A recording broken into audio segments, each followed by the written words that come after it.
Hey guys, so today we have this great tutorial. It is super quick and so easy to do, and it is for the sanitizer holder. So you have a couple, well, two different sizes here. So you have this size that will fit the 2-ounce Purell. Then you have the one that is about 1/4 inch taller, and it will fit one of the taller, kind of generic, this is a Walmart brand, in it. And then, so this is what the back looks like. And maybe you can see the size difference just a little bit. So there's not much difference, but enough difference so that you can fit two different types. Actually, you can fit a few more different types. I have these ones as well.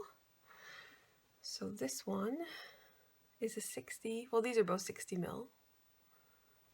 And they will fit in here as well. So you can see. Now it is round, so it does not fit as width-wise, as snug as the Purell, but that's okay. And if you have that, you prefer it in the other one, it will fit. See? So again, it's just not as snug of a fit, but it will do. All right. So we have a few different, they're all 2-ounce basically. You can see. So here's the difference, just a quick difference in the size of the Purell versus whatever this is, Walmart brand. All right. So we have that. We have this, and you get the one with the little A+ on it, and this one I have added a name, but it comes blank, so you can add your own name if you prefer, or no name. And as you can see, it has this little red detail on the side. As well, there is two different options for the top piece. You've got this, what I call a little top handle there, and then this one is called the back tab or top tab. All right, and this is the one that we will be doing in the tutorial today. So let's get started. So to get started with this project, we need just a couple of things. You need a front piece, and I'm using a white marine vinyl for this. And then you need something for the lining, and for this I like to use a felt, but you could use felt, you could use another vinyl, you could use 2 layers of Ollie Fun fabric, so anything that would be a non-fray. So the first thing that we have to do, like always, is go and run the placement stitch.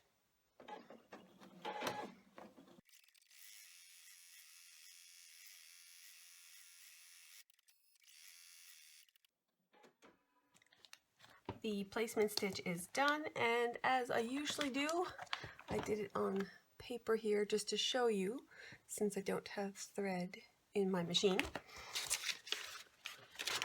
There we go. I like to do my placement thread like that. All right, so the next thing that we have to do is we have to take the vinyl piece and add it to the top. So make sure you cover all your placement stitches. Either spray adhesive, which I use the 505 stuff, and spray that and then put this on, and or also tape it just to make sure it's stuck in place very well. But the next thing we're going to go back and do is, for this design, it is going to be the paper lines. So I'll head back over to the machine and do that.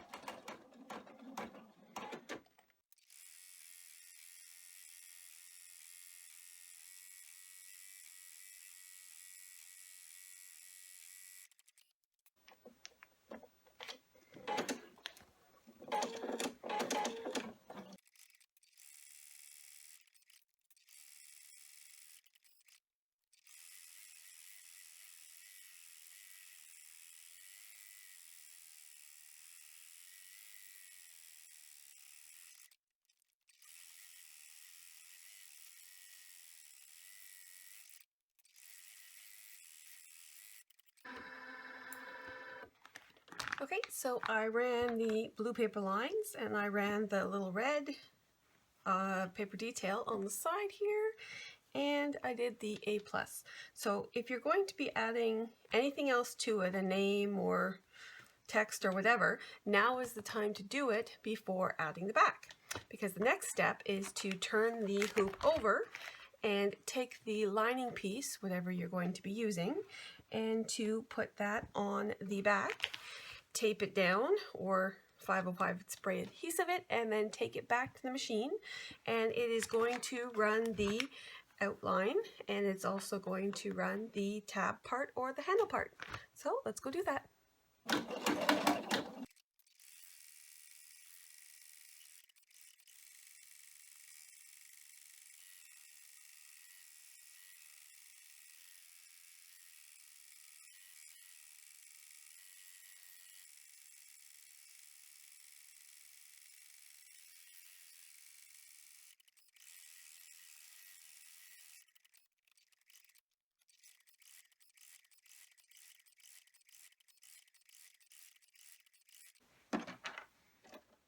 There we have it. The holder is done.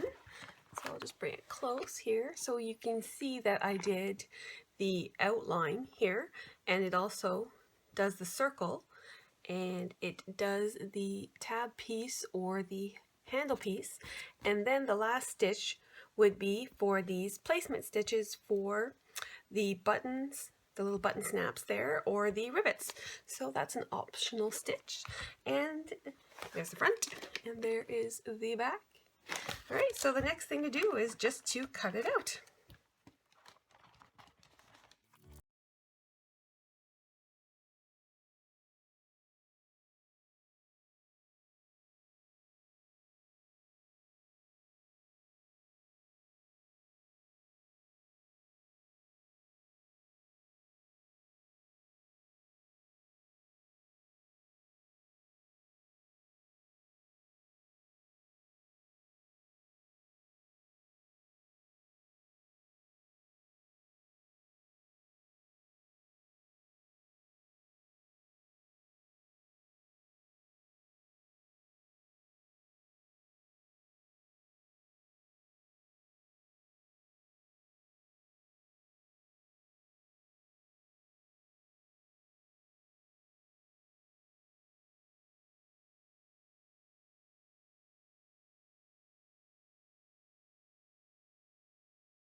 All right, so now we have those pieces cut out.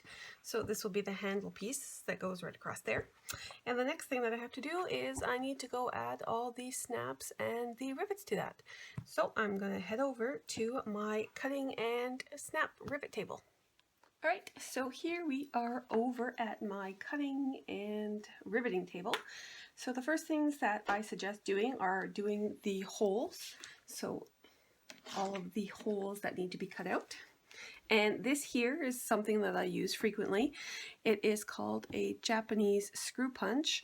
So you can use that, or you can use your standard kind of punch, or any other hole punch that you have that will fit the holes.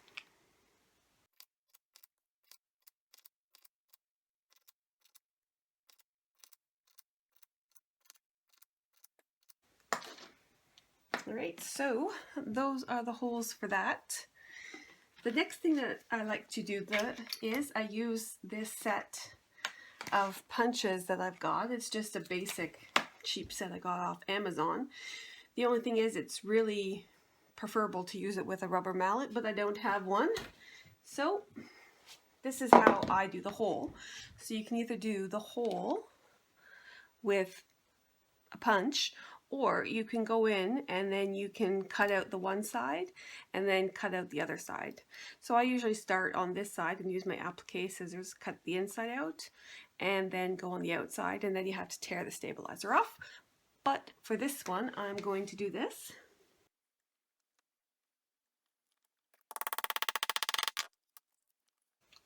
So there we have that. I think it makes just a nice, neat kind of hole. And again, it's just a basic set off Amazon. Wasn't all that expensive. All right, so the next thing that I suggest doing is adding the snaps. So what I use are these button snaps. And one thing is, if you get this style of snap, sometimes these little posts, I'll show this there, can be too long. So for this vinyl that I have, this post would have been too long. So what I did was, it's a little hard to see, but this one here, kind of see it has a little blunter end on it. Maybe. Anyway, this one is a little bit shorter than the other one because what I did was I take a Dremel tool and it gets super hot when you do it. So I hold it with some pliers and then I just shave a little bit of the post off. So let me see here. So what I would do is I would just take this post down just a bit. So I do that, let me hear. I do that on both of them. So I do that on this piece as well. Oh, sorry. Oh, come on. So you can see that's a little more blunt than what the original would look like. So that's what you kind of need to do if they're too long. Anyway, so let's get back to installing them here. Need my little pieces. So to install the button snaps, you need these little posts and you need the little concave anvil. And I like to use this one for the other side of it, and I use the flat side. So all you do is you take this and you poke it through, and this is how you can really tell if it is too long. So if you have, I'll get one of the other ones, if you have way too much sticking up, your other piece will never go on properly and your snap will fall off. So that's why I shave it down. So I have just a tiny bit there. And then you take the button part of it, put it in the concave thing, which I use a bit of felt. You take this one with the nubby, and this is called a spring snap. Goes on top. So you just put your little nubby inside and gently hammer. So what you are looking for, and I know it's hard to see, but you're looking for that inside to curl over. So there we go, we have that. And where's my back piece? There we go. So this one goes on the inside, punches through, and because this is a flat piece, I like to use the flat anvil. So you put it over top of that, put this on top, then you need the one with the little concave piece in it. It just goes over top, and again, not hitting your fingers. All right, see, so that's how that goes. Always test it out. Voila, perfect. So the next thing is we need to add the rivets. And now is the best time to add the rivets to the handle piece. And typically, for something this size, I use my press, but if you don't have the press, you're going to have to use kind of like this. It's like a little piece like this that screws in to something. So it'll go in and you'll have your post. Anyway, I use my press for this one because it will work.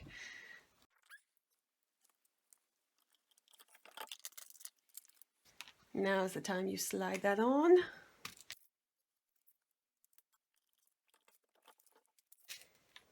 And these are a 9mm or 9.2mm double cap rivet.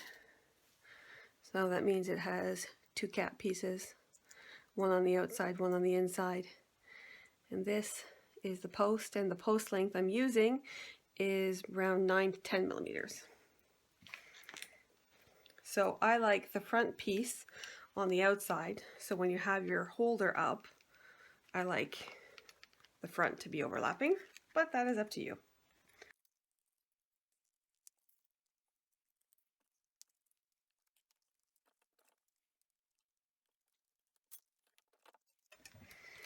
And if you punch the hole in it, like I did then adding the bottom snap with the press works, because as you can see, you have space.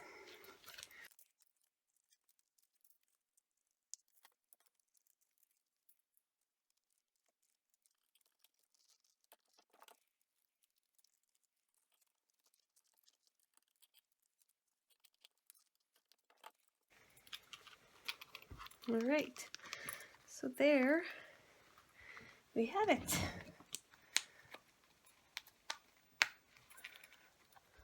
And voila. All right, so I hope you guys give it a shot. It really is super easy and very quick once you get doing it. So if you haven't subscribed yet, please subscribe, give me a thumbs up, and have a wonderful day.